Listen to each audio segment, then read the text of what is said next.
Okay so very good afternoon to everyone. JEE NEET के अंदर आपके सिलेबस के हिसाब से देखा जाए तो 5th चैप्टर, तो यहाँ पे 2nd chapter, 3rd chapter, 4th chapter, 5th chapter, total ये 5वां आपका चैप्टर है। 6ठा चैप्टर जो है उसके अंदर जो 6th चैप्टर है वर्क एनर्जी एंड पावर, उसके अंदर हमने 1 to 100 तक के क्वेश्चंस का काम आपको दिया हुआ था। आई होप आप लोगों ने उस वहाँ तक का काम कर दिया होगा। ओके, जनरली 11 स्टैंडर्ड से अगर आप काम करते हो तो ये जो 6 चैप्टर तक है उसमें ज़्यादा एफर्ट्स आपको डालने चाहिए। उसके बाद रोटेशन है, ग्रेविटेशन है, मैकेनिक्स ऑफ सॉलिड है, उसमें आप थोड़ा सा कम एफर्ट डालते हो तो भी कुछ कुछ लेवल पे चल जाता है।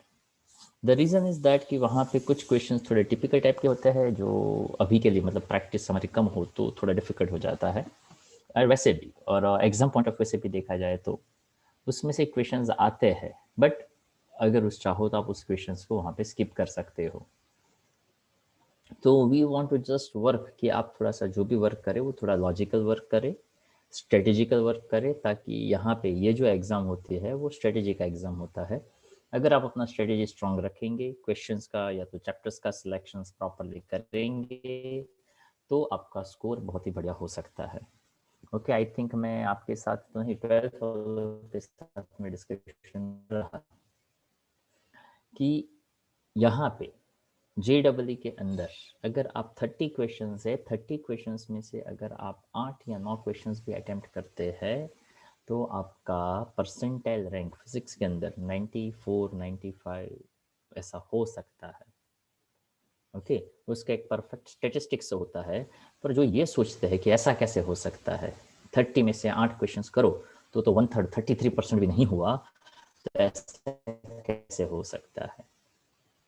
ओके, बट यहाँ पे ये समझना बहुत ज़रूरी होता है ताकि ये जो एग्ज़ाम होते हैं वहाँ पे सेट्स अलग होते हैं, वहाँ पे कितने मॉडरेट, कितने इजी, कितने हार्ड लेवल के क्वेश्चंस होते हैं, उसमें से आप कितने क्वेश्चंस जो आपको आते हैं उसी को अटेम्प्ट करते हैं, जो नहीं आते हैं उसको आप कैसे अच्छी तरह से छोड़ देते हैं, इन सभी के ऊपर सब कुछ डिपेंड करता है। सर्वेश और निशांत, आप अपना वीडियो जो है वो प्रॉपरली ऑन रखिए। तो यहाँ पे आपको बहुत ही सिंपल तरीके से ओके हमें यहाँ पे स्ट्रेटेजी को स्ट्रांगली फॉलो करना है। जैसे हमने यहाँ पे एक थोड़ा सा पैटर्न बनाया कि कोई भी चैप्टर हम स्टार्ट करते हैं तो उसका बेसिक डिस्कशन होता है, बेसिक फार्मूला होता है। जैसे ये चैप्टर हमने स्टार्ट किया तो याद करिए हमने एक्सेलरेशन का फार्मूला, टेंशन का फार्मूला, उसमें अगर अलग अलग कोई वेरिएशन आते हैं, इंक्लाइंड प्लेन हो, रफ सरफेस हो, तो कैसे कैसे चेंजेस आ सकते हैं उसको हमने अच्छी तरह से रिवाइज करने का ट्राई किया। उसके बाद यहाँ पे आपने जैसे कि ये यहाँ पे यूनिट 4 है तो मैंने यहाँ पे ये सभी पेजेस लिखने के लिए दिए थे। क्यों? अगर मैं ऐसा कहता हूँ आप पढ़ते तो ये आपके दिमाग में नहीं जाता, पर एटलीस्ट आपने एक बार अगर आपने लिखा है ये पेजेस, अब सर्विस आप सीधा यहाँ पे ध्यान दीजिए, बाकी कुछ मत करिए आप। तो यहाँ पे ये जो भी पेजेस है वहाँ पे इंपॉर्टेंट फार्मूला का लिस्ट आता है। उसी फार्मूला को अगर हम फॉलो करते हैं, अच्छी तरह से दिमाग में सेट करते हैं तो आपका काम काफ़ी आसान हो सकता है। Just take it physics subject as a sincerely. There is no need to take it seriously. Okay. यहाँ पे फिजिक्स में जो है वो थोड़ा मेरे हिसाब से वर्कआउट आपको थोड़ा सिलेक्टिव वर्कआउट करना चाहिए, ताकि फिजिक्स का जो मेरा एक्सपीरियंस है वो ये कहता है कि यहाँ पे आप सब कुछ करते हैं तो रिजल्ट सही तरीके से नहीं आ सकता है। ओके, पर अगर आप थोड़ा सा सिलेक्टिव वर्क करते हैं तो आपका काम और आसान है वो हो सकता है। यहाँ पे हम जो भी से अगर आप काम करेंगे वैसे उसका पूरा एक परफेक्ट मैथ्स होता है कि आपको कैसे क्वेश्चंस अटेम्प्ट करने चाहिए, किस तरह से आप क्वेश्चंस अटेम्प्ट करेंगे, कौन से सब्जेक्ट्स में कितने क्वेश्चंस अटेम्प्ट करने चाहिए, तो आपको कितने मार्क्स कहाँ से मिल सकते हैं। One thing is very clear कि आप तीनों सब्जेक्ट्स का टोटल करके ही आपका मेंस या तो नीट है वो क्लियर होता है, और तीनों सब्जेक्ट्स में इक्वल मार्क लाना, तीनों सब्जेक्ट्स में बहुत ज्यादा मार्क्स लाना, उससे आपका स्कोर बहुत अच्छा बढ़ जाएगा। See this is not necessary here. First of all you have to understand the basic thing. अगर कभी आप कोई theatre that's called as a auditorium hall में गए हो किसी का भाषण सुनने, ओके किसी का कोई प्रवचन सुनने, या तो कोई कोई लेक्चरर है उसका लेक्चर सुनने के लिए, ओके तो अगर लेक्चर सुनना है उसमें देखना इंपॉर्टेंट नहीं है। अगर आप फर्स्ट रो में बैठे हो, अगर आप लास्ट रो में बैठे हो, तो सुनाई कैसा देखा? अलग अलग देखा, अलग अलग सुनाई देगा कि सेम सुनाई देगा? सेम सुनाई देगा सर। ओके, अगर मान लो वो जो आप लेक्चर सुनने गए उसमें सुनना जरूरी है, देखना जरूरी नहीं है, बट प्रॉब्लम यह है कि आपको उस ऑडिटोरियम हॉल के अंदर एंट्री मिलना चाहिए। तो अगर आपको एंट्री मिल जाता है तो I think it's more than enough. आपको फर्स्ट लाइन पे जगह मिली या लास्ट लाइन पे जगह मिली, वो मेरे हिसाब से इंपॉर्टेंट नहीं है। अच्छा, अब अगर आप फर्स्ट लाइन पे बैठे होंगे तो बहुत अच्छी तरह से सुनेंगे और लास्ट में बैठेंगे तो अच्छी तरह से नहीं सुन पाएंगे, ऐसा होगा? नहीं सर, दोनों में सही से सुना देगा। एग्जैक्टली। पर ये बहुत सिंपल सी स्ट्रेटेजी है, पर ज़्यादातर ऐसा समझिए कि 85% जो है वो स्टूडेंट ना तो इस स्ट्रेटेजी को देखते हैं, ना समझते हैं, ना देखने का ना तो समझने का ट्राई करते हैं। मेंस भी एक ऐसी ही जगह है जहाँ पे आपको एग्जाम देकर एडवांस के लिए अपीयर होना है, तो आपको अपनी जगह सिक्योर करनी है। अगर आप वो जो भी नंबर वो डिसाइड करते हैं, पहले 1 लाख या 1.5 लाख या 2.5 लाख या जो भी नंबर वो डिसाइड करते हैं, तो आपको उसके अंदर आना है। इट इज नॉट नेसेसरी कि आप 1 लाख जो भी नंबर है या 1.5 लाख है तो आप वो लास्ट वाले हो या आप फर्स्ट वाले हो। आप लास्ट वाले हो तो भी एडवांस दे सकते हो, आप फर्स्ट वाले हो तो भी एडवांस दे सकते हो, आप मिडल में कहीं पे हो तो भी आप एडवांस दे सकते हो। पर ये समझना सबके लिए बहुत जरूरी होता है, एस्पेशली एज ए स्टूडेंट। और वहां एंट्री लेने के लिए उसके कट ऑफ को क्लियर करना जरूरी होता है आप लोगों के लिए। और कट ऑफ मतलब क्या होता है? तो कि कट ऑफ मतलब that is called as a first level.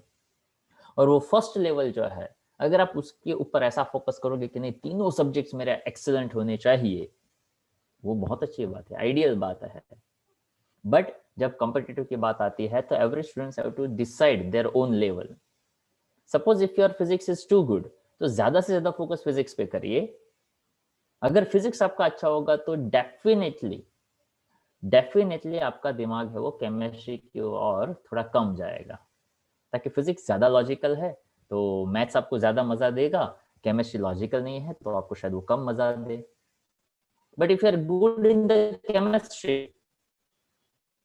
Then definitely आपका फिजिक्स की ओर थोड़ा सा जो लाइकिंग है वो थोड़ा सा कम रहेगा। अगर कोई ऐसा सोचता है कि नहीं तीनों में अच्छा ही होना चाहिए, आइडियल चीज है, होना ही चाहिए।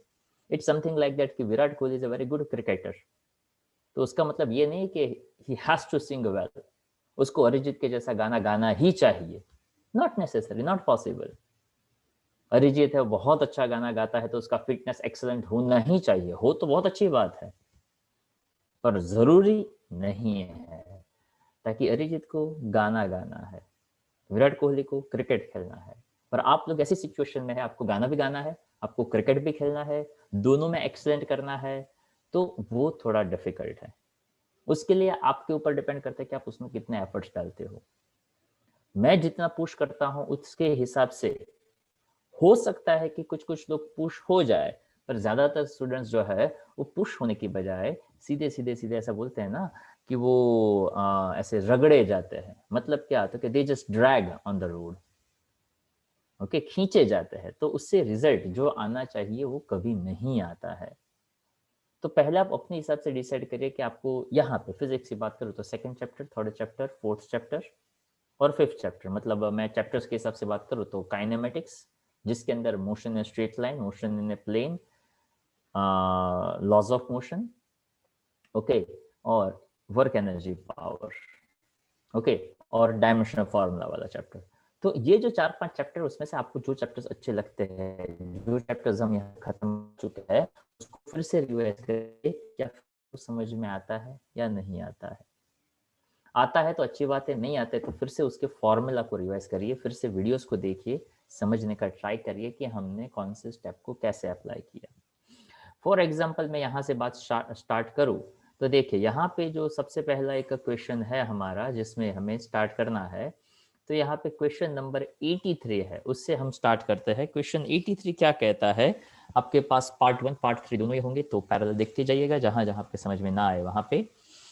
क्वेश्चन 83 ऐसा कहता है, देखिएगा पेज नंबर 124 पे दिया हुआ है।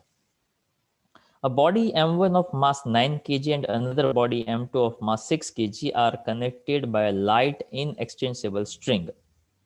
अब यहाँ पे हमें उसका किस्सा है वो दिया होगा, मतलब यहाँ पे इस क्वेश्चन के अंदर कोई फिगर नहीं दिया हुआ है, तो हमें क्या करना पड़ेगा, तो कि हमें खुद ही ऐसा फिगर है, ऐसा यहाँ पे एड ऑन करना पड़ेगा कि हाँ भाई मान लो कि एक फिगर मतलब एक सिचुएशन है, और उस सिचुएशन में हमें पूरा क्वेश्चन पढ़कर हमें अपने हिसाब से फिगर बनाने का ट्राई करना पड़ेगा।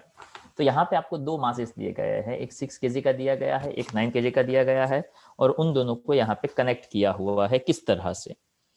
Light inexchangeable string. Consider a smooth inclined plane of inclination 30 degree over which one of them can be placed while the other hangs vertically and freely. मतलब क्या, तो कि अगर मैं यहाँ पे क्वेश्चन स्टार्ट करना चाहता हूँ 83, तो मेरे पास ऐसी दो फिगर यहाँ पे होनी चाहिए, दोनों फिगर का सिचुएशन होना चाहिए, यहाँ पे दोनों 30 डिग्री है, यहाँ पे एक मास है, यहाँ पे पुली है, यहाँ पे दूसरा मास है, सेम टू सेम सिचुएशन है, यहाँ पे मास है, यहाँ पे पुली है, यहाँ पे मास है। अगर मैं कहता हूँ यहाँ पे M1 है तो यहाँ M2 है, अगर मैं कहता हूँ यहाँ पे M2 है तो यहाँ पे M1 है, मुझे क्लियर कर देना है कि M1 का मतलब और M2 का मतलब मैं क्या ले रहा हूँ। इसको मैं आई थिंक कौन कौन सा है, M1 9 kg दिया हुआ है और M2 6 kg दिया हुआ है। ओके, अब यहाँ पे ये पहला, ये दूसरा, ये दूसरा, ये पहला, it's not make any difference, पर एक इंक्लाइंड प्लेन पे है, एक सस्पेंडेड है, एक इंक्लाइंड प्लेन पे एक सस्पेंडेड है, दो ऐसी सिचुएशंस है। अब जैसी दो ऐसी सिचुएशंस है, तो क्या आपके दिमाग में फ्री बॉडी डायग्राम आपको आता है, क्या वो क्लियर है? तो क्या हाँ यार वो तो क्लियर है। किस तरह से mg sin थीटा बनेगा, कहाँ mg cos थीटा बनेगा, यहाँ पे टेंशन ऊपर जाएगा, यहाँ पे टेंशन इधर जाएगा, नीचे वेट फोर्स लगेगा तो इधर m2g लिखेंगे, इधर टेंशन लिखेंगे तो नीचे m1g लिखेंगे। ऐसा कुछ कुछ आई होप आप लोगों को याद होगा, या तो याद होना चाहिए। यहाँ पे जो टेंशन होगा उसको कौन बैलेंस करेगा? Any idea, any gases?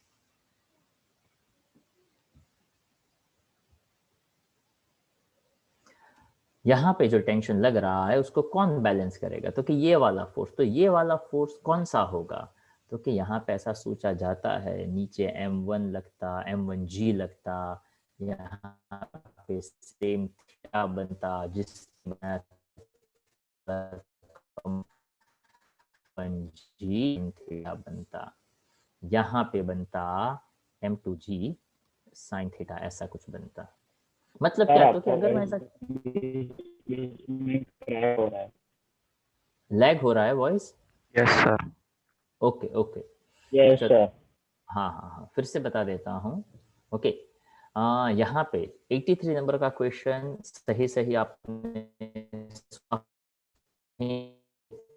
Refer from the book page 124 में उसका डिस्कशन कर रहा हूँ। अगर यहाँ पे आप अगर फिगर भी देखते जाएंगे तो भी कुछ कुछ बातें आई होप समझ में आती जाएगी। M1 इंक्लाइंड प्लेन पे है, M2 सस्पेंडेड है, M2 इंक्लाइंड प्लेन पे है, M1 सस्पेंडेड है। पुली वाले क्वेश्चंस हम कर चुके हैं, तो वो जो क्वेश्चंस हम कर चुके हैं उसका यहाँ पे हमें रेफरेंस लेकर बात को थोड़ा सा आगे बढ़ाना है। क्वेश्चन अभी पूरा मैंने नहीं पढ़ा, उसमें क्या कहा, if T1 and T2 are the time taken in a dragging M1 and M2 up the whole length of the plane, find T2 by T1। मतलब क्या, तो क्या मतलब ऐसा है भाई कि अगर मान लो ये M1 हैवी है, M2 लाइटर है, ध्यान से सुनिएगा हाँ, तो मान लो अभी ये M1 मैंने यहाँ पे एकदम टॉप पे रखा, तो ये M2 नीचे सस्पेंडेड है, बरोबर। अब जैसे मैं उसको यहाँ पे छोड़ दूंगा तो M2 मतलब ये M1 कहाँ जाएगा?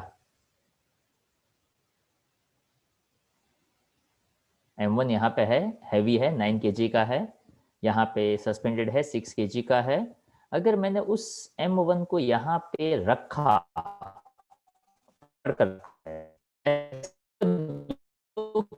वो वहीं रहेगा कि उसका मोशन होगा? अभी भी लैग कर रहा है वॉइस देवर्ष आपका। क्या कहते हैं? ओके, वॉइस अभी भी लैग कर रहा है। एक्चुअल में आज जो वो वाईफाई कुछ कनेक्शन नहीं है, तो मोबाइल हॉटस्पॉट के थ्रू मैं लेक्चर ट्राई कर रहा हूँ।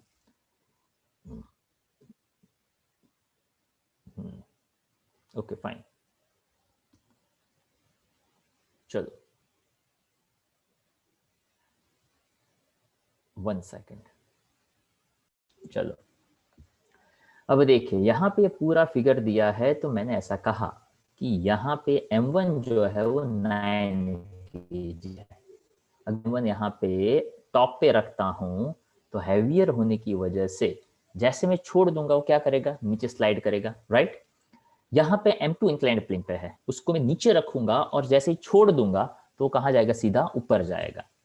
तो दोनों ही किस्सों में हम ऐसा समझने का ट्राई करेंगे कि दूसरा जो ऑब्जेक्ट है it's just like a free fall, ताकि ये ऊपर से नीचे आएगा तो इस फटाक से ऊपर चला जाएगा। तो इसका एक्सेलरेशन नीचे रहेगा तो इसका एक्सेलरेशन ऊपर। ये लाइटर पार्टिकल है, लाइटर ऑब्जेक्ट है, तो इसका एक्सेलरेशन ये ऊपर जाएगा तो इसका एक्सेलरेशन नीचे आएगा। तो मैंने यहाँ पे एक सिचुएशन क्रिएट किया कि आपको टाइम का रेशियो निकालना है। इनिशियल वेलोसिटी उसका 0 हम कहते हैं, टाइम का रेशियो यानी एक्सेलरेशन का रेशियो निकालो और उसका रूट निकालो। तो देखो, मुझे यहाँ पे फ्री बॉडी डायग्राम बनाना है और उसके इक्वेशंस बनाने हैं। ये इक्वेशंस आपको आगे पुली वाले क्वेश्चन से पता होने चाहिए। तो पहले के लिए m1a1 नीचे जा रहा है तो m1g sin theta minus T ऐसा बनेगा। दूसरे के लिए m2a यानी ऊपर जा रहा है तो that is due to tension ऐसा बनेगा, माइनस m2g बनेगा। तो हमने ऐसा पढ़ा हुआ है फॉर एक्सेलरेशन ऐड इक्वेशंस, तो मैंने दोनों इक्वेशंस को ऐड कर दिया तो मुझे a1 के लिए ऐसा एक फॉर्मूला मिला। आपके पास m1 का g का sin 30 that is sin theta sin 30 वो वैल्यू है, m2g है, m1 प्लस m2 है। तो चलो फटाफट मुझे वैल्यू बता, मतलब यहाँ पे प्लेस करके a1 का वैल्यू क्या आता है वो आप बताइए। तब तक मैं यहाँ पे FBD फॉर सेकंड केस में बना रहा हूँ। ओके, सेम टू सेम बनेगा पर सिचुएशन थोड़ी अलग है। तो यहाँ पे m2a2 इज इक्वल्स टू क्या बनेगा, तो क्या tension minus m2g sine theta बनेगा, और नीचे m1a2 इज इक्वल्स टू नीचे जा रहा तो m1g माइनस टी बनेगा। अब यहाँ फिर से मैं 2g/5 वेट, हाँ भाई 2g/5, उसमें g आप 10 लेना चाहो तो ले सकते हो। अब यहाँ पे दोनों को ऐड करता हूँ तो फिर से टी टी कैंसिल, यहाँ पे बन जाएगा m1g minus m2g sine theta upon m1 plus m2। तो यहाँ a2 में वैल्यू डालिए और यहाँ a1 m1g sine theta minus m2g sine theta upon m1 plus m2 करिए। तो यहाँ पे एक्सेलरेशन a1 और यहाँ पे एक्सेलरेशन a2 मिलेगा। तो चलो बताइए a1 का वैल्यू क्या मिला, 4 a1 का वैल्यू क्या मिला 4, 4 चलो 4 metre per second square. a2 का वैल्यू क्या मिला, 1 आप पे भरोसा मैं कर रहा हूँ, मुझे नहीं पता है क्या। चलो 1 मीटर पर सेकंड स्क्वायर। अगर मैंने यहाँ पे ये वैल्यू डाल दिया, a2 है 1 और a1 है 4, तो 1/4 का रूट क्या होता है, 1/4 का रूट, 2 अरे 1/4 का रूट 1 1/2 होता है। तो यहाँ पे आपको चेक करना पड़ेगा, अच्छा सॉरी माय मिस्टेक, यहाँ पे वैसे बरोबर ही हुआ। T1 हाँ, यहाँ पे वैसे बरोबर ही हुआ। मैंने T1/T2 निकाला जो मुझे 1/2 मिलता है, पर बाद में मैंने क्वेश्चन में देखा तो वहां पे T2/T1 था। तो फर्क क्या पड़ता है, T1/T2 अगर हाफ है 1/2 है तो T2/T1 क्या हो जाएगा, 2 रूट 4 होगा इसलिए 2 हाँ ओके 2 सेकंड मिल जाएगा। तो क्वेश्चन के लिए बेसिक फंडा था उसका इंक्लाइंड प्लेन होना, उसका एफबीडी बनना। अब यहाँ पे आप देखोगे तो जरूरी नहीं है कि जैसा वॉल्यूम 3 में दिया है एज इट इज ही हम फॉलो करें। ओके, यहाँ पे हमने जो समझा हुआ है, यहाँ पे हमने सिंपल तरीके से उसके इक्वेशंस बनाए और वो इक्वेशंस बनाकर हमने अपने हिसाब से सॉल्व किया, तो हमें थोड़ा थोड़ा थोड़ा आइडिया अपने हिसाब से आता है। ओके, तो मे बी वॉल्यूम 3 में सेम भी हो सकता है, अलग भी हो सकता है, पर हमने उसको अपने हिसाब से समझा तो हम उसके हिसाब से इसको हैंडल कर सकते हैं। अब देखिए 83 के बाद हमें देखना है 88 नंबर का क्वेश्चन। फॉर द 88 पहले क्वेश्चन देखते हैं। 88 नंबर का क्वेश्चन ऐसा कहता है, A steel ball is suspended from the ceiling of an accelerating carriage by means of two strings A and B. तो अब यहाँ पे ऐसा देखना है, हम जो सेंटर पे सिचुएशन दिया है ऐसा देखे। यहाँ पे अब मैं यहाँ पे ये रिक्वायर्ड फिगर है वो बना देता हूँ। ओके, यहाँ पे 60 बनाया है, यहाँ पे एक ऑब्जेक्ट सस्पेंडेड है। अगर ये 60 डिग्री है तो अल्टरनेट एंगल से ये भी 60 बनेगा, ये भी 60 बन जाएगा। ये यहाँ पे 60 दिया हुआ है, ये यहाँ पे उसका स्ट्रेट लाइन हम बनाते हैं। ओके, यहाँ पे ए स्ट्रिंग है, इसमें टेंशन T1 और ये है जिसमें T2 ऐसा लगेगा। और ऐसा कहा है कि इसमें एक्सेलरेशन इस डायरेक्शन में है। तो अब क्या समझेंगे हम, तो कि भाई जिसने बनाया थीटा वो बनेगा कॉस थीटा, तो हम कहेंगे T2 कॉस 60, इधर बनेगा T1 कॉस 60, नीचे आएगा mg, ऊपर दोनों आएंगे T1 sine 60 plus T2 sine 60। ऐसा कुछ सिचुएशन बन रहा है। अब यहाँ पे क्वेश्चन ऐसा है, then acceleration A of the carriage which will cause the tension in B that is to be twice that in A. तो tension in B that is a T2, तो यहाँ पे उसने बताया T2 और T1 का relation, the tension in B that is to be twice that of A, तो T2 is equals to twice that of A, ऐसा मैं यहाँ पे कह सकता हूँ। I hope it's clear. Okay, तो यहाँ पे आइडिया ऐसा है कि T2 is equals to twice T1 है। ओके, अब यहाँ पे ऐसा समझना है कि एक्सेलरेशन इस डायरेक्शन में है और यहाँ पे हमारे पास टेंशंस के ये रिलेशंस है। तो अब क्या करना है, तो कि अगर मैं एक्सेलरेशन की बात करूँ तो tension that is a force पर मास इनटू एक्सेलरेशन लेंगे तो ही हमें फोर्स का इक्विवेलेंट मिलेगा। तो मुझे क्या करना पड़ेगा, तो कि मास इनटू, यहाँ पे देखो तो आंसर है वो जी के टर्म में आता है। ठीक है, तो यहाँ पे एक्सेलरेशन इस डायरेक्शन लगेगा, mg नीचे की डायरेक्शन में लगेगा। तो क्वेश्चन ऐसा है, then the acceleration a of the carriage, मतलब एक्सेलरेशन का आंसर g के टर्म में आना चाहिए। तो देखिए ma इस डायरेक्शन में जा रहा है जहां पे T2 cos 60 that's tension is a force, तो मास इनटू एक्सेलरेशन मैंने फोर्स बना दिया, माइनस T1 cos 60 ऐसा मैंने एक रिलेशन लिया। I hope it's clear. अब यहाँ पे बात करूं mg की, तो mg इज इक्वल टू क्या हो रहा है, तो वो होता है T1 sine 60 plus T2 sine 60। I hope इतना क्लियर। अब क्या करना है, तो कि अब ऐसा कुछ करना है कि एक्सेलरेशन का आंसर g के टर्म में मिलना चाहिए। आई रिपीट, एक्सेलरेशन का आंसर g के टर्म में मिलना चाहिए। मास हमें दिया नहीं है, वैसे मास की तो हमें कोई जरूरत भी नहीं है। तो क्या करेंगे जिससे आपको एक्सेलरेशन का आंसर मिलेगा, और यहाँ पे एक रिलेशन भी आपको दिया हुआ है। सर सब्ट्रैक्ट करेंगे, एनी आइडिया, एनी गेसेस? देखो, सब्ट्रैक्ट करने की कोई जरूरत नहीं, सीधा सीधा मैं अगर रेशियो ले लूँ ना तो भी मेरा काम हो सकता है। देखिए a बाई जी कर दूं, T2 के लिए क्या यूज कर सकता हूँ, twice T1, twice T1 cos 60 minus T1 cos 60, यानी 2 टाइम्स T1 cos 60 में से एक बार T1 cos 60 सब्ट्रैक्ट करूंगा तो मुझे क्या मिलेगा, तो कि T1 cos 60 ऐसा बचेगा, हाँ या ना? Yes sir. ओके, यहाँ T2 की जगह पे फिर से 2T1 cos 2T1 लगा दूं तो यहाँ पे क्या हो जाएगा, T1 sin 60 plus 2T1 sin 60, मतलब एक बार T1 था, दो बार ऐड करेंगे तो कैसा बन जाएगा, 3T1 sin 60 बनेगा ऐसा। Yes sir. अच्छा, T1 तो वैसे भी जरूरत नहीं थी, T1 T1 कैंसिल हो गया। What is cos 60 value, cos 60 क्या होता है, 1/2 होता है, ये 3 लिख दिया। sin 60 क्या होता है, sin 60 का वैल्यू √3/2। 3/2। ओके, तो देखो तो ये बाई टू वाला कैंसिल हो जाएगा, यस सर। तो ये 1/3√3। अब एक्सेलरेशन मुझे चाहिए, G तो upon g 3 अपॉन √3। 3√3 ऐसा कोई एक्सेलरेशन हमें मिल रहा है जो ऑप्शन के अंदर है, and that is option number C. आई बात समझ में?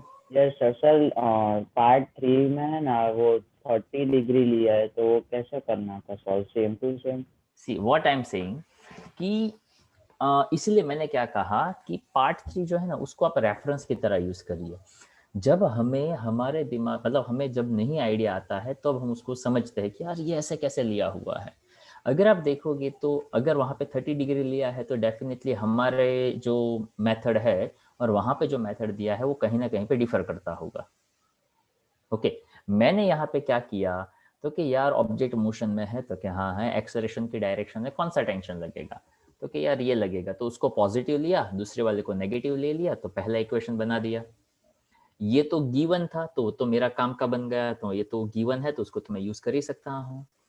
अब मुझे आंसर जी के टर्म में लाना है, तो नीचे लगेगा mg, ऊपर लगेगा ये दोनों का फंडा।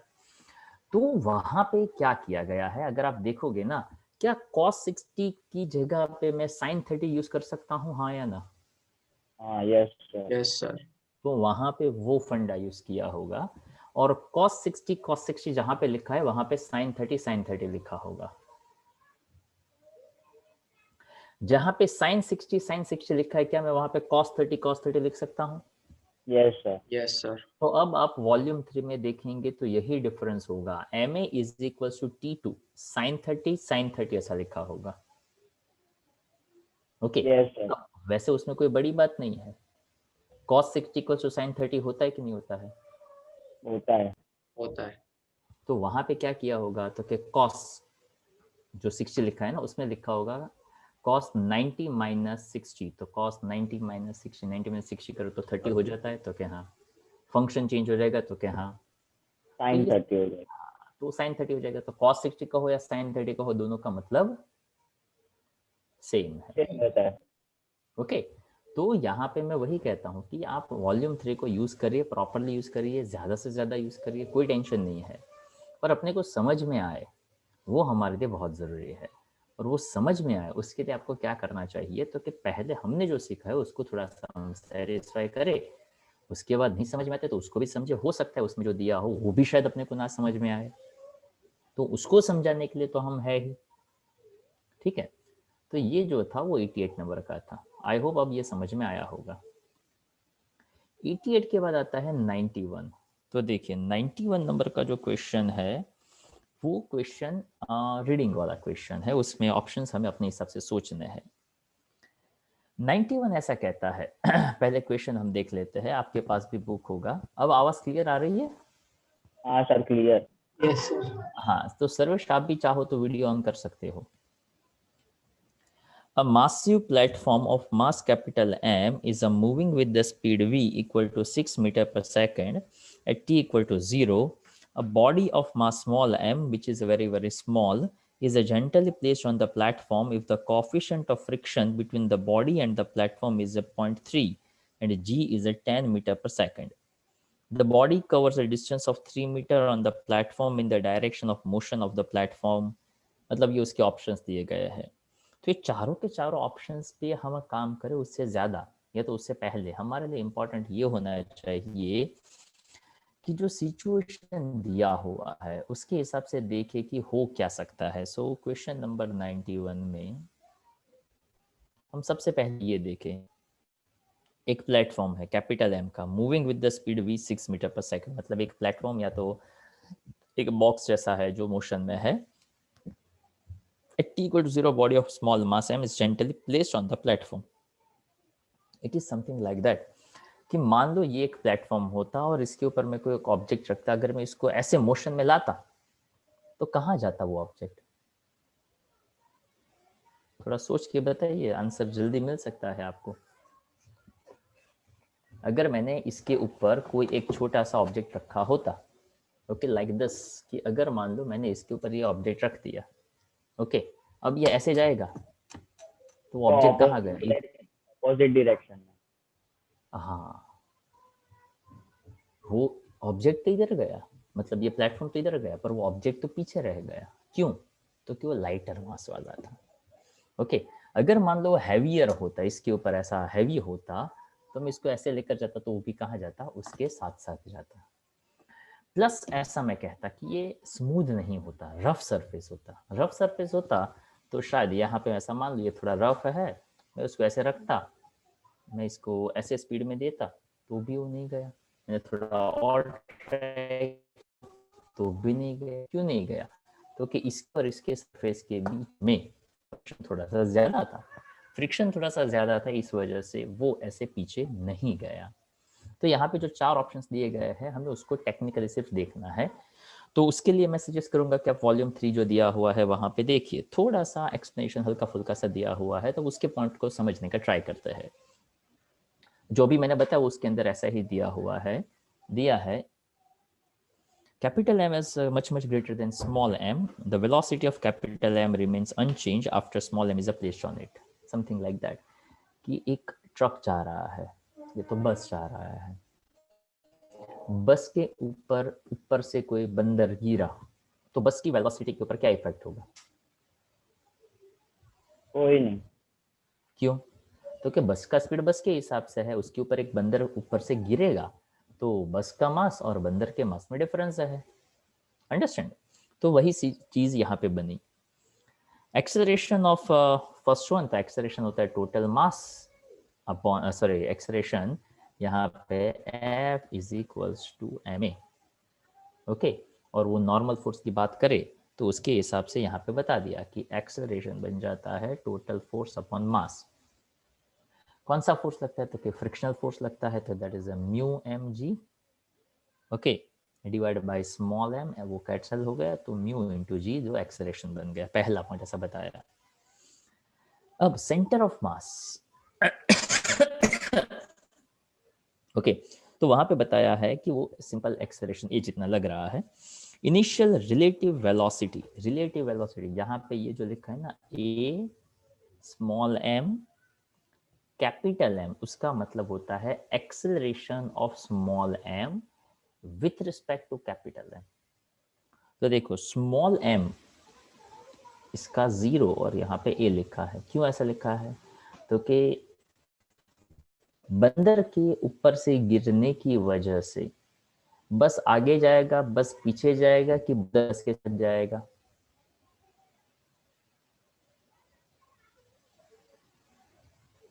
हाँ बोलिए। हाँ सर, नहीं लैग हो सुनाई रहा दे था, रहा है? क्वेश्चन नहीं दिया। Okay fine.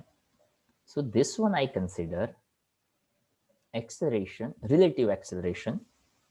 ओके, अगर मान लो हमने ऐसा कहा कि बस के ऊपर एक बंदर गिरा, तो बंदर को बस का एक्सेलरेशन मिलेगा कि बस का एक्सेलरेशन स्लो हो जाएगा? सर कोई चेंज नहीं होगा, बस का जो एक्सेलरेशन रहेगा वही होगा। हाँ, मतलब ऐसा हम कहेंगे ना कि बंदर का एक्सेलरेशन भी बस का एक्सेलरेशन है वही हो जाएगा। So that is a simple acceleration ए।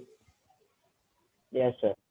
अब रिलेटिव वेलोसिटी, अब हो सकता है जैसे वो बंदर ऐसे ड्रॉप करे तो उसका बॉडी थोड़ा सा पीछे जाएगा, थोड़ा लैग करेगा, ताकि वो ऊपर से गिरा है, वो वहीं पर रहना चाहता था, बस आगे गया। तो वहां पे लिखा हुआ है इनिशियल रिलेटिव वेलोसिटी, तो velocity of small m capital M, तो 0 माइनस v। 0 मतलब तो इनिशियली बंदर पहले रेस्ट पे था, अब वो उसके साथ मोशन में आएगा तो ऑफकोर्स उसकी ऑपोजिट डायरेक्शन में आएगा ना, ताकि बंदर है वहीं का वहीं रहना चाहता था पर उसको आगे जाना पड़ा, तो रिलेटिव वेलोसिटी माइनस साइन के साथ आएगा। अब करना क्या है? तो क्या आप वहां पे देख सकते हैं कौन सा formula, v square minus u square is equals to 2s, तो s is equals to v square minus u square by 2a। Acceleration कितना है? म्यू जी जितना। तो देखो वहां पे लिखा हुआ है इनिशियल वेलोसिटी 0 हो गया, तो v square upon 2 mu g, देख लो फॉर्मूला बन गया v square by 2 mu g. Yes, sir. और आंसर आपको मिलता है 6 मीटर। अब आंसर 6 मीटर मिलता है तो उसके हिसाब से जो ऑप्शन सही होता हो कि डायरेक्शन ऑफ मोशन 3 मीटर तक जाएगा, body covers the distance 3 metre on the platform opposite to the direction of motion, the body covers 6 metre distance on the platform in the direction of motion and 6 metre on the platform opposite to the direction. Opposite direction में कहता है कि relative velocity वो जहाँ पे आता है particle object उसके ऑपोजिट डायरेक्शन में जाते हैं, तो 3 मीटर वाले ऑप्शंस नहीं आएंगे, 6 मीटर वाले आएंगे ताकि डिस्टेंस यहाँ पे 6 मीटर बना। और रिलेटिव वेलोसिटी में माइनस साइन है तो हमें इंडिकेट करता है कि वो उसकी ऑपोजिट डायरेक्शन बनाएगा। After 91 we can go for 93। 93 जो है वहाँ पे पुली भी है और स्प्रिंग भी है। स्प्रिंग होती है तो वहाँ पे होता है स्प्रिंग का फोर्स कांस्टेंट kx, और पुली है इसलिए एक्सेलरेशन और टेंशन के भी फॉर्मूला बनते हैं। तो देखिए यहाँ पे जो 93 दिया हुआ है, the system shown in the figure is in equilibrium, masses m1 and m2 are 2 kg and 8 kg respectively. Spring constant k1 and k2 are 50 newton per meter and 70 newton per meter, so that's a k1 and k2. If the compression in a second spring is 0.5 meter, तो second spring है उसको मैं x2 कह दूं, तो हमारे पास F is equals to minus kx का फॉर्मूला है, बरोबर। तो यहाँ पे आप k1, k2, x1, x2 ऐसा कह सकते हैं। What is the elongation in a first spring? तो यहाँ पे ऐसा देखना पड़ेगा कि पहला स्प्रिंग जो स्प्रिंग कंप्रेस हो रहा है, दोनों जगह पे स्प्रिंग है, अगर ये यहाँ पे कंप्रेस होगा तो ये उसके साथ अटैच है, उसका क्या होगा, एलोंगेशन होगा। यहाँ पे मास ज्यादा होगा, अगर ये कंप्रेस होगा तो ये क्या होगा, एलोंगेट होगा। तो सिचुएशन जो है ना इस तरह से बनेगा, मतलब एक जगह पे स्प्रिंग कंप्रेस होता है तो दूसरी जगह पे स्प्रिंग एलोंगेट होगा, एक जगह पे कंप्रेस होगा तो दूसरी जगह पे एलोंगेट होगा। So this is the basic situation. तो क्वेश्चन 93 है, वहां पे भी आपको फ्री बॉडी डायग्राम देखना चाहिए।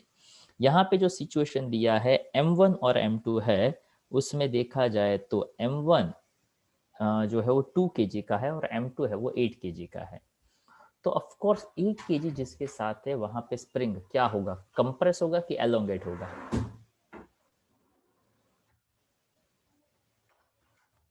जहां 8 kg है उसके नीचे का स्प्रिंग है वो कंप्रेस होगा कि एलोंगेट होगा, एलोंगेट। नहीं 8 kg जिसके ऊपर आ रहा है ना, जिस स्प्रिंग के ऊपर 8 kg का मास आ रहा है वो कंप्रेस होगा कि एलोंगेट होगा, कंप्रेस। कंप्रेस होगा। बाजू में 2 kg है तो 2 kg वाला स्प्रिंग क्या करेगा, एलोंगेट होगा। तो आप ऐसा समझ सकते हैं कि जहां पे हेवियर मास है उसका एक्सेलरेशन नीचे जाएगा, लाइटर है उसका एक्सेलरेशन कहाँ जाएगा, ऊपर जाएगा। तो देखो उसके हिसाब से वहां पे फ्री बॉडी डायग्राम है वो बनाने का ट्राई किया हुआ है। तो वहां पे आप देख सकते हो कि सबसे पहले उसने बताया जहां पे 8 kg मास है तो वहां पे बताया कि जो टेंशन लगेगा, tension plus force that is equals to mg, ताकि वेट फोर्स तो नीचे लगता है, तो वहां पे जो भी है ताकि वो वेट फोर्स नीचे लगता है, पर वहां पे जो टेंशन लगेगा स्ट्रिंग के अंदर वो, और उसके ऊपर लगने वाला फोर्स भी कहाँ लगेगा, ऊपर। So here they mention the springs are fixed to the horizontal and have the same natural length. Hence, one spring is a compressed, the other must be expanded. 2 kg वाला जिस जहां पे है वो एक्सपेंडेड होगा, 8 kg वाला है वो कंप्रेस होगा, वो भी तय है। सो यहाँ पे फर्स्ट ऑफ ऑल एफबीडी बनाया जहां पे m2 मास है, 8 kg वाला है, तो वहां पे उसने बता दिया कि जो फोर्स लगेगा F2 उसका वैल्यू दिया हुआ है that something 70 into compression F is equal to KX का फॉर्मूला, ठीक है। तो देखिए उसका स्प्रिंग कांस्टेंट भी है, कितना कंप्रेशन होता है वो भी दिया हुआ है, तो वो हमें मिलता है 35 न्यूटन।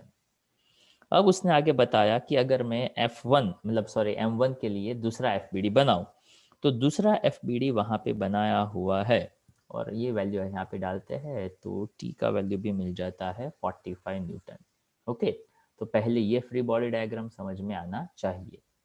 दूसरा F is equal to 35 newton कैसे आया, तो क्या हमारे पास फॉर्मूला था F is equal to KX, minus sine indicate करता है रिस्टोरिंग फोर्स को। ओके, तो माइनस साइन यहाँ पे फॉर्मूला में लेने की जरूरत नहीं रहती है। अब दूसरा जो FBD बनता है वहां पे ऐसा बन जाता है T is equals to F1 plus mg। क्यों?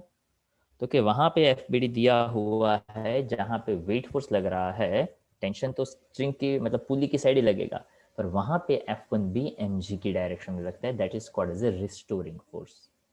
ओके, तो यहाँ पे उसने ऐसा बताया T is equal to F1 plus mg करो और F1 की फिर से वैल्यू ले लो ताकि उसका भी K दिया हुआ है। तो वहां पे F1 और टेंशन तो दोनों में सेम ही लगेगा because it's same string connected. तो T का वैल्यू 45 यहाँ पे डालो, आपके पास mg दिया हुआ है वो यहाँ पे ले लो, तो आपको F1 का वैल्यू मिल जाता है 25 newton. Again it is equal to K1x। तो K1 आपके पास है तो 25 डिवाइड बाय K1 करते से आपको x का वैल्यू है वो मिल जाता है, दैट इज 0.5। तो एक 0.5 जितना कंप्रेस होता है तो दूसरा 0.5 जितना एलोंगेट होता है। तो इस पूरे क्वेश्चन का एक ही फंडा था, that is F is equal to KX पता होना और फ्री बॉडी डायग्राम कैसे बनता है उसका पता होना। वो दोनों पता चलेंगे तो आपको क्वेश्चन इजी रहेगा सॉल्व करने में। After this now there is 2 और 3 क्वेश्चंस, उसमें देखते हैं 124 नंबर का जो क्वेश्चन है। अगेन आई सजेस्ट कि आप देखिए पार्ट 1 में 120 कौन सा है 124। अच्छा 124 क्वेश्चन जहां तक मुझे याद है हम कर चुके हैं यहाँ पे किया है। हाँ T1 T2 कैसे लगता है, यहाँ पे T1 T2 फाइंड करना है, टोटल फोर्स लगेगा, पर यहाँ पे F को ऐसे खींचा हुआ है तो टोटल फोर्स इक्वल्स टू वहां पे आपको F cos 30 लेना पड़ेगा। तो total force upon total mass, okay, जो आपको T1 और T2 देगा। अगर मैं T2 फाइंड करना चाहूं तो T2 सिर्फ कितने मास को पुल है, T2 जो है वो सिर्फ 3 kg को पुल कर रहा है, जबकि T1 कितने कितने को पुल कर रहा है 12 kg प्लस 3 kg। तो 124 नंबर का क्वेश्चन हम ऑलरेडी डिस्कस कर चुके हैं, फिर भी ना समझ में आए तो आप मुझे बताइएगा। ओके बाकी उसमें हल्का सा एफर्ट, ताकि क्वेश्चन ऐसा ही है रेशियो, मतलब T1 फाइंड करिए T2 फाइंड करिए तो आपको रेशियो है वो आराम से मिल सकता है। फिर भी मैं यहाँ पे आपको हल्का सा उसका आइडिया दे दूं कि टेंशन जो भी निकालना है तो total mass upon total acceleration, okay sorry mass into acceleration. तो T1 के लिए क्या आएगा, तो कि वहां पे आएगा दोनों को जो पुल कर रहा है मास, एक्सेलरेशन क्या होगा तो कि total force F cos theta upon total mass, तो दैट इज 30 kg। और फोर्स वहां पे दिया नहीं है पर उसकी कोई ज़रूरत भी नहीं है। और T2 जो है तो T2 क्या बनेगा, तो कि T2 किसको पुल कर रहा है तो कि 3 को, उसमें भी फोर्स क्या बनेगा तो कि वही बनेगा ना भाई F cos 30 divide by total mass 30। चलो ले लो रेशियो, क्या आएगा आंसर 5:1। हाँ 5:1, 3 5 15, क्वेश्चन खत्म हो गया। हम्म। तो यहाँ पे भी अगर मैं वॉल्यूम 3 में देखूँ कौन सा था ये 124 था। अब देखो 120। हाँ तो वहाँ पे देखो आंसर तो 5:1 ही आया, पर वहाँ पे आप देख सकते हो काफ़ी ज़्यादा कैलकुलेशंस की हुई है। अगर आपके पास वॉल्यूम 3 हो और वहाँ पे देखो पेज नंबर 563 है तो वहाँ पर पे वो कुछ बहुत कॉम्प्लिकेट कर दिया है उसने। हाँ तो इट हैपेंड समटाइम्स, ताकि हर वक्त हर एक का सोचने का तरीका अलग अलग होता है। मैंने यहाँ पे क्या किया तो कि सीधा मैंने आपको already force mass into acceleration सिखाया है। T1 किसके ऊपर लग रहा है तो कि वो भी मैंने सिखाया है, दोनों मास को मैंने ऐड कर दिया, मास इनटू एक्सेलरेशन, तो मैंने एक्सेलरेशन का डायरेक्ट फॉर्मूला दिया force upon total mass, force upon total mass ratio लेना था, इसलिए मुझे वैल्यू वो फ्री नहीं करना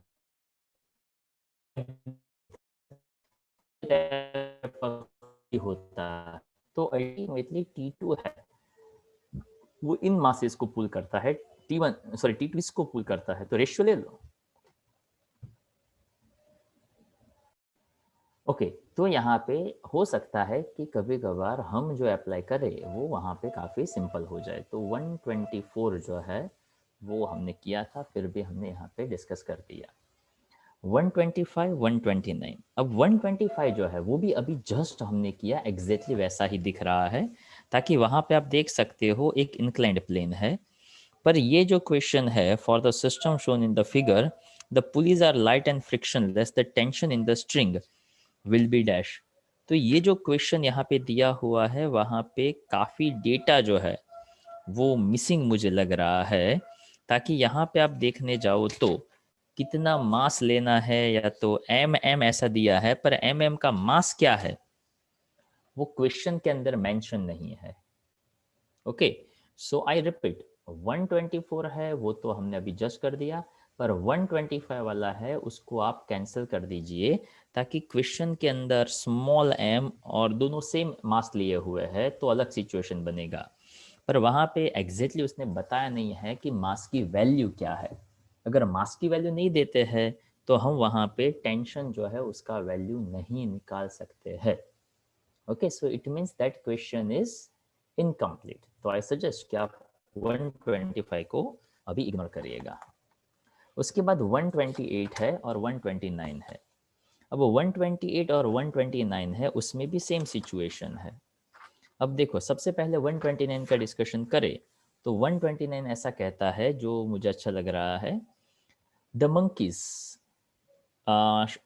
the monkey B shown in the figure is holding on the tail of the monkey A, which is climbing up a rope. The masses of the monkey A and B are 5 kg and 2 kg. तो total कितना मास suspended हुआ? 7 kg, wait 8 force kg, कितना? Sorry 8 5 + 2 भाई, plus 6 है ना। 6 है। 5 और 2 नहीं लिखा है। सर मेरे में 6 बता रहा है, पता नहीं प्रिंटिंग मिस्टेक हो सकता है। ओके, चलो ठीक है। If if A can tolerate the tension of 30 Newton and it's a tail, what force should it apply on the rope in order to carry the monkey B with it? बाकी का question as it is है आपके। Yes sir. Okay, sir 5 बता रहा है। हाँ service, आपके book में क्या क्या दिया है मासिस मंकी का? Sir 5 and 2। 5 and 2। निशांत आपको क्या दिया है? 5 and 2। ओके, और खुशल आपको क्या दिया है? सर 6 and 2 क्वेश्चन में बता रहे, लेकिन पार्ट 3 में 5 and 2 है। ओके, तो अभी आप 6 को 5 कर दीजिएगा। हाँ सर, ओके। ओके, अब देखिए यहाँ पे ये जो क्वेश्चन दिया हुआ है उसमें सिंपल सी बात क्या करनी है। अब पहला वाला जो है उसकी जो टेल है ना उसको ज़्यादा सहन करना पड़ेगा। क्यों? क्योंकि उसकी टेल के नीचे एक और बंदर जो है वो लटका हुआ है। ठीक है, तो उसकी टेल पे एक बंदर जो है वो लटका हुआ है, उस वजह से उसको वहाँ पे ज़्यादा टेंशन फोर्स है वो लग रहा है। अब क्वेश्चन ऐसा है जहाँ पे सिंपल सा आपको फ्री बॉडी डायग्राम जो है वो बनाना है। तो 129 जो है उसके अंदर अगर हम फ्री बॉडी डायग्राम का वर्कआउट कर ले तो हमारा काम काफ़ी आसान हो सकता है।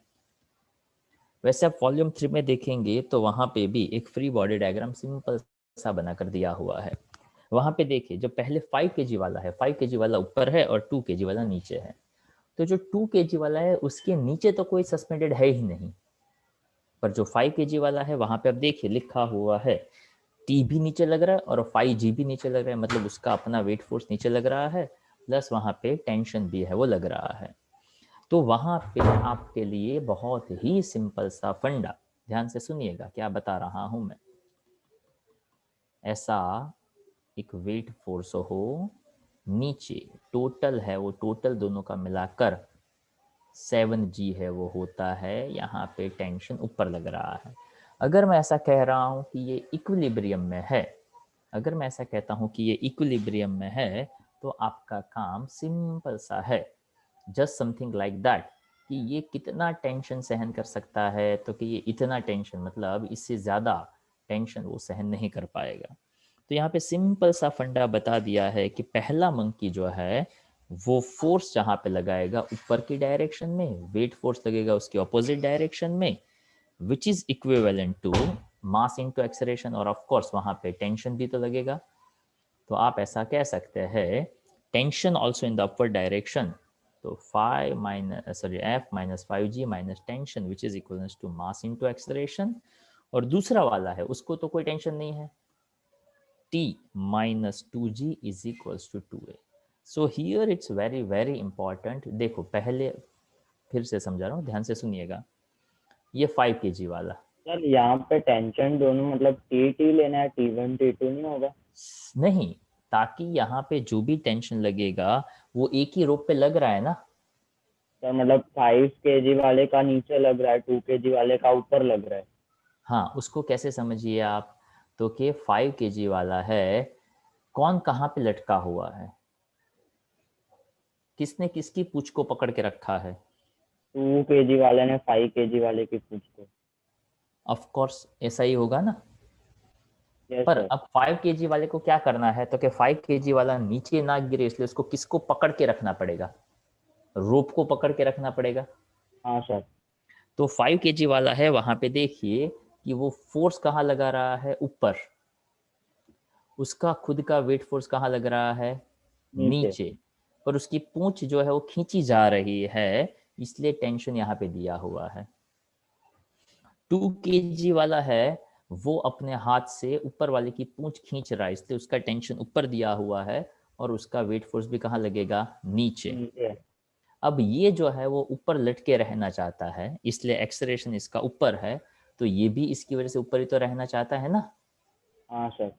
अब देखिए यहाँ पे एक्सेलरेशन की डायरेक्शन में फोर्स ऊपर है, टेंशन और वेट फोर्स नीचे है, इसलिए F पॉजिटिव, बाकी के दोनों नेगेटिव।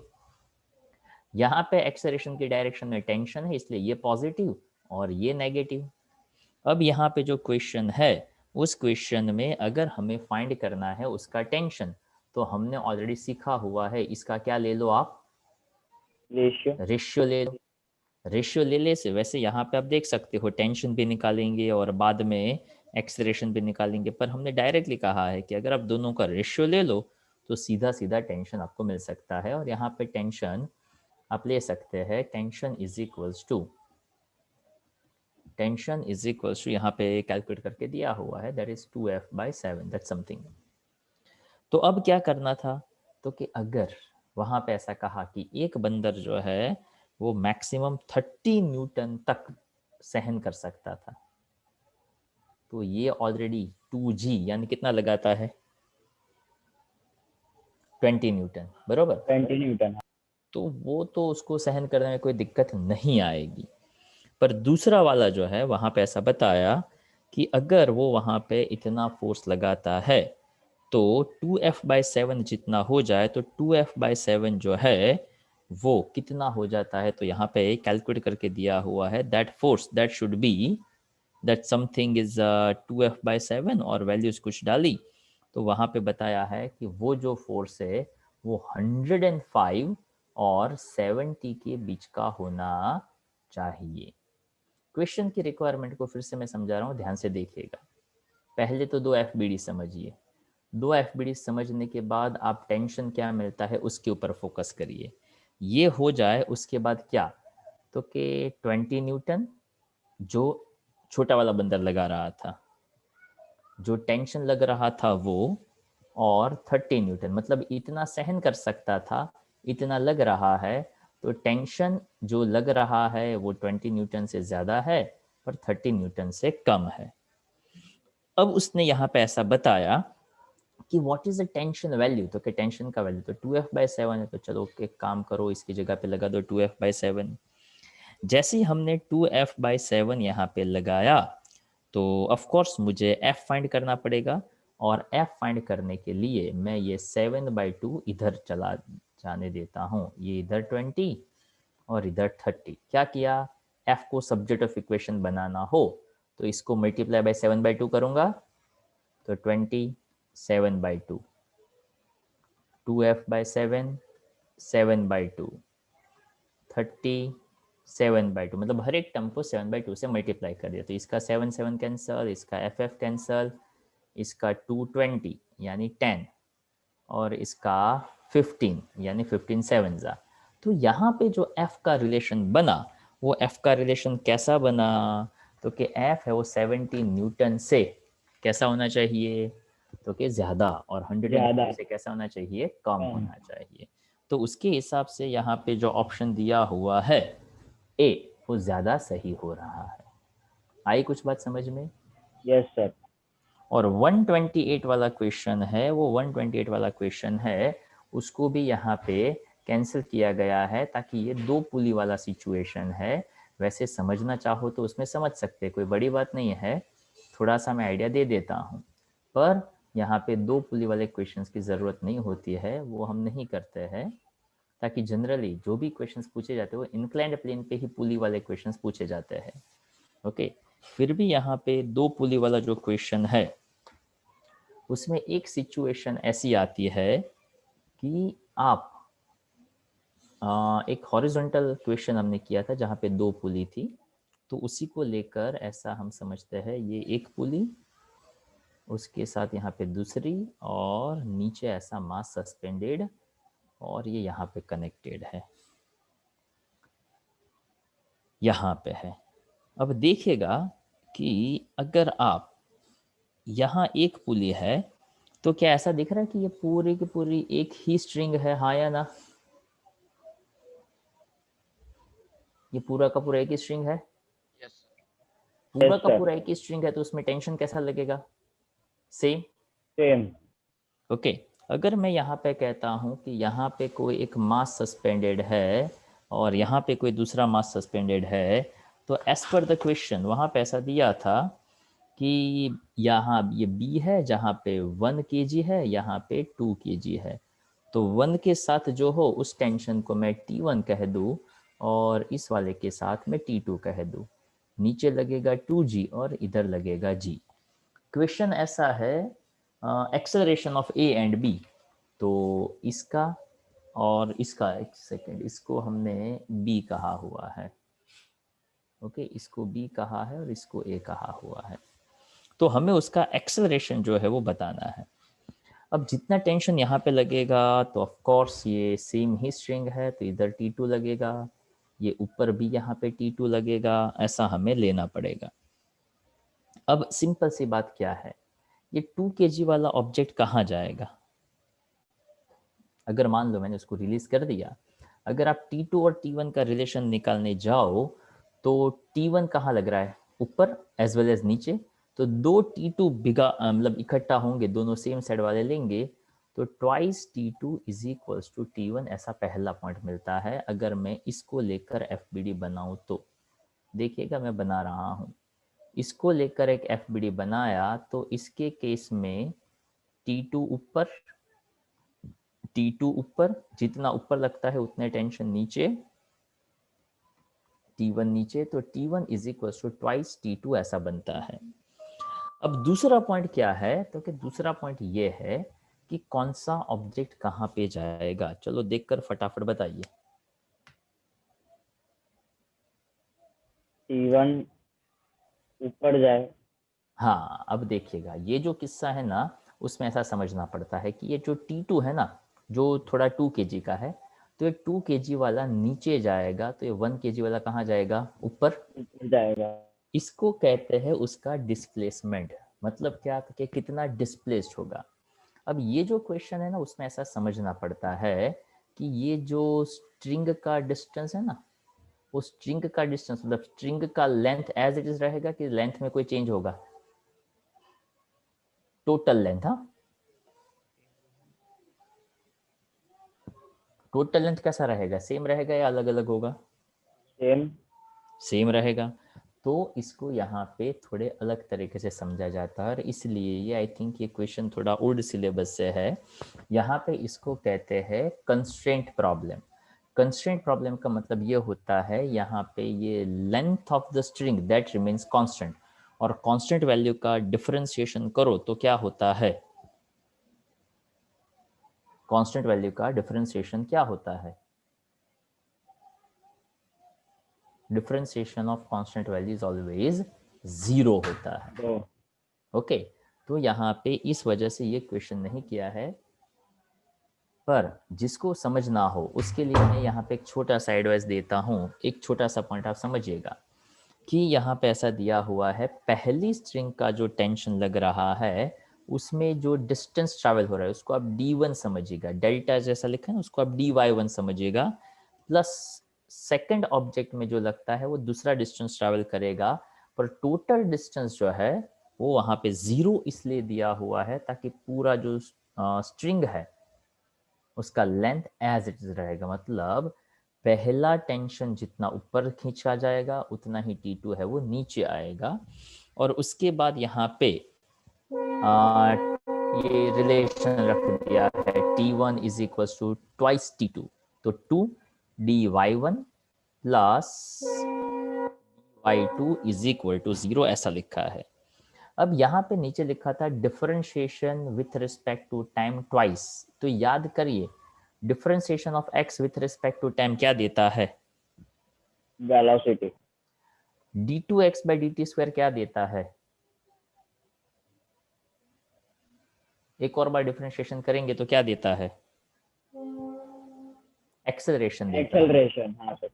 तो यहाँ पे ये जो किस्सा है, ओके, वही किस्सा बताया हुआ है कि अगर आप इसको 2 बार डिफरेंशिएट करते हो तो ये twice a1 is equals to a2 होता है।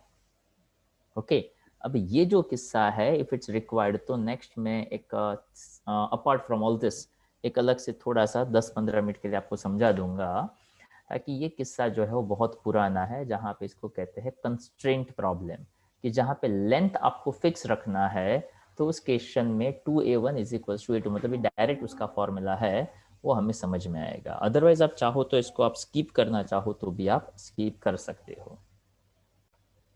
अब यहाँ पे जो आपके लास्ट टाइम के जो क्वेश्चंस थे उसके ऊपर मैं फोकस कर रहा हूँ।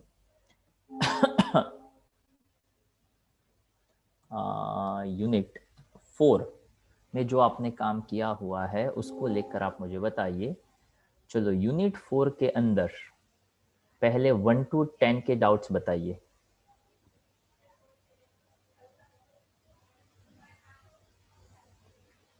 One two 10, 10 to 20, 11 sir, sorry 11 11, 20 to 30, 24 24, 30, 40, sir 26 to 100 वाला होमवर्क मैंने नहीं किया है सर। ओके। सर्वेश आपने किया है? नो सर, नहीं किया बाकी। हाँ ओके। निशांत आपने किया है? नो सर, एग्जाम्स चल रहे थे। एग्जाम चल रहे थे सर हमारे दोनों के। यस सर, एग्जाम है। कोई बात नहीं, तो ये होमवर्क भी आप कंप्लीट करिए और मैं आपको आगे का भी बता देता हूँ आपको होमवर्क में क्या करना है। ओके, तो वर्क एनर्जी पावर में 100 तक तो मैंने दिया था, जो आपने अभी नहीं किया हुआ है तो आप एक काम करिएगा, ये 2 तो ठीक है। ओके, होमवर्क जो है वो आज का 5 जनवरी के लिए होमवर्क जो है वो यूनिट 4 101 to 123 और यूनिट 5 जो है रोटेशनल मोशन। ओके, तो रोटेशनल मोशन के अंदर मैं आपको कुछ छोटा सा काम लिखने के लिए दे रहा हूँ। ओके, जिसमें आपको लिखना है यूनिट 5 पेज 189, 190, 191 एंड 192। ओके, तो ये 4 पेजेस है वो लिखने हैं आपको। और क्वेश्चन यहाँ पे 123 क्वेश्चन हुए ना, तो 1 to 20 तो ऑलमोस्ट 50 जितने हो जाएंगे। तो आपकी एग्जाम्स थी तो थोड़ा काम आपका बढ़ जाएगा, बट काम तो करना पड़ेगा। ठीक है, तो रोटेशनल मोशन मतलब आपके लिए बन जाता है चैप्टर 7, जो हमारे लिए बनता है यूनिट 5। ठीक है, ताकि आपका फुल सिलेबस आप देखेंगे तो यहाँ पे आपके फुल सिलेबस में पता है कितने चैप्टर्स है आपको टेक्स्ट बुक के अकॉर्डिंग? टेक्स्ट बुक के अकॉर्डिंग आपके हैं 15 चैप्टर्स, पर JEE के लिए वो होते हैं सिर्फ 10 यूनिट। ओके, तो यहाँ पे आपका यूनिट 5 है, पर सिलेबस आपका आधा कवर हो रहा है। तो अभी यहाँ तक रखते हैं। आपके डाउट्स ऐसा हो तो आप मुझे व्हाट्सअप कर दीजिएगा। बाकी नेक्स्ट हम वर्क एनर्जी पावर का डिस्कशन चालू करेंगे। Okay sir. Okay okay sir. Okay, bye.